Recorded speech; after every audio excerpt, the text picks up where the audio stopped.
নমস্কার। আজকে আজকে সাক্ষাৎকার শ্রীযুক্ত প্রভুপাদ কিশোর কৃষ্ণ গোস্বামীর সাথে। উনি বলদেব মন্দিরের, নবদ্বীপের বলদেব মন্দিরের প্রধান সেবায়িত।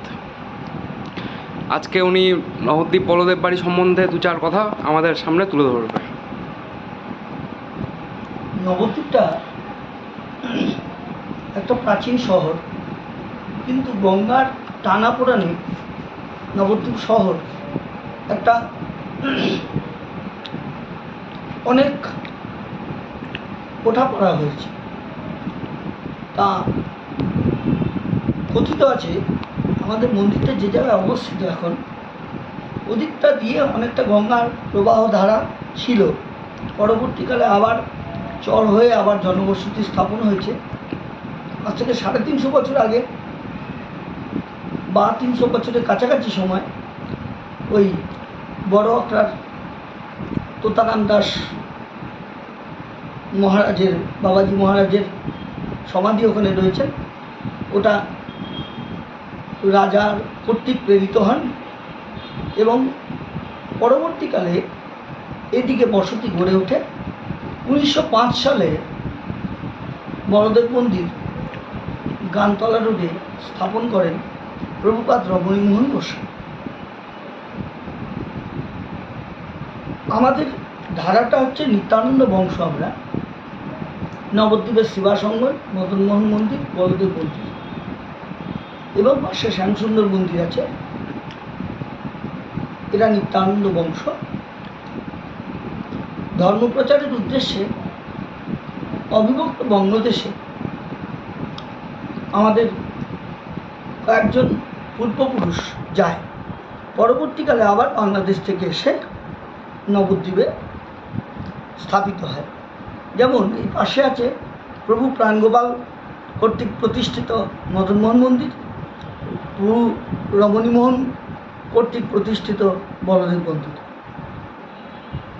এই বলদেব মন্দিরে মূলত বলদেব চন্দ্রের সেবা, কিন্তু আমাদের যে ইষ্ট ভাবনা, আমাদের যে সাধন পদ্ধতি, সেটা কিন্তু যুগল ভজন, অর্থাৎ রাধা গোবিন্দের যুগল মন্ত্র আমাদের দীক্ষা দেওয়া হয় এবং জপ করা হয়। আমাদের মূলত সাধন পদ্ধতি হচ্ছে যুগল ভজন।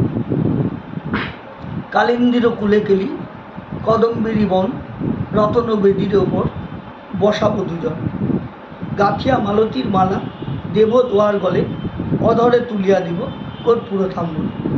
এইভাবে যে যুগল সেবার ঘরানা, সেই যুগল সেবাই আমাদের প্রতিষ্ঠিত। কিন্তু যেহেতু আমরা নিত্যানন্দ বংশ, ব্রজেন্দ্র নন্দন যে শচীসুত হইল সেই, বলরাম হইল নিতাই। এই অর্থে আমাদের বলদেব আমাদের গৃহদেবতা, তার সেবা হয়। আর বলদেবকে সেবা করার মূল আধিক্য হচ্ছে, বলদেব হচ্ছে গোবিন্দের অভিন্ন তত্ত্ব, বসন ভূষণ শয্যা আবরণ। সেহেতু বলদেবকে সেবা করলে পরে রাধা গোবিন্দ যুগলচরণ প্রাপ্তিটা তাড়াতাড়ি হয়। সেই কারণে বলদেব সেবার মধ্যে দিয়ে আমাদের সেবা কার্য চলে এবং আমাদের স্মরণ হয় যুগল স্মরণ। এবং এই মন্দিরটা প্রায় শহরের মধ্যখানে 28 কাঠা জমি নিয়ে এই মন্দিরটা গঠিত হয়েছে। এখানে গেস্ট হাউস রয়েছে, কিন্তু সেটা বলদেবের শিষ্য ছাড়া, এবং তার কোনো কমার্শিয়াল ব্যাপার নেই, লেনাদেনা নেই, কোনো টিকিট নেই। এখানে যারা শিষ্য বা এখানকার যারা পরমাত্মীয় আধ্যাত্মিক জগতে, তাদেরকে এখানে অ্যালাউ করা হয়, কোনো কিছু বিনিময় যায় না। স্বেচ্ছায় তারা যা কিছু দিয়ে যান। ভক্তদের সেবাই তো ভগবানের সেবা চলে, ভক্তদের দানে, সুতরাং সেই হিসেবে চলছে। কিন্তু এখানে কোনো কমার্শিয়াল টিকিট বিক্রি, ভোগ বিক্রি, ঘর টাকা দিয়ে রাখা, এরকম কোনো ব্যবস্থা এখানে নেই। এখানে আমাদের বছরে প্রায় 8-10টা উৎসব হয়। সরস্বতী পুজোর 10 দিন আগে মেন আমাদের প্রভুপাদ মহেন্দ্রলাল গোস্বামীর তিরোধান তিথি স্মরণ করে সেই উৎসবটা হয়। এছাড়া শ্রাবণ মাসে হয়, আষাঢ় মাসে হয়, ঝুলন হয়, জন্মাষ্টমী হয়, রাধাষ্টমী হয়, গুরু পূর্ণিমা হয়। এইভাবে বিভিন্ন পূজা পদ্ধতি এবং ছোট ছোট উৎসব এখানে সংগঠিত হয়। এইভাবেই মন্দিরটা হয়ে চলেছে এবং ভারতবর্ষ তথা পূর্ববঙ্গে এই মন্দিরের অনেক শিষ্য রয়েছেন, সন্তান রয়েছেন, যারা এই মন্দিরের অনুসারী, যারা আনুগত্য প্রকাশ করে এই মন্দিরকে এগিয়ে নিয়ে চলেন।